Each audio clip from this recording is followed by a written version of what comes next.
Maswerteng hapon po mga ka-STL. Narito na po ang resulta ng STL Bataan para sa araw na to, 2nd October 11, 2025, araw ng Sabado. Naway ang mga natayan niyo po mga numero kanina ay manalo nawa ngayong hapong ito, 4 PM. Kaya kunin niyo na po ang inyong mga ticket. Narito na po ang resulta.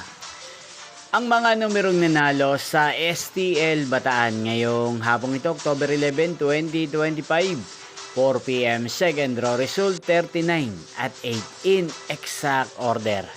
At ngayong hapong ito sa STL Bataan, natin pong i-shoutout ang lagi pong nanonood sa channel na to, si Kuya Jake ng Bataan. Shoutout po sa inyo Kuya Jake, sana po ay nasa maayos kayong kalagayan. At sa lahat po ng mga taga Bataan dyan na lagi pong nanonood sa channel to, shoutout po sa inyo. Inyo pong napanood ang resulta ng STL Bataan. Magkita-kita pong muli tayo mamayang 8 PM. Thank you for watching.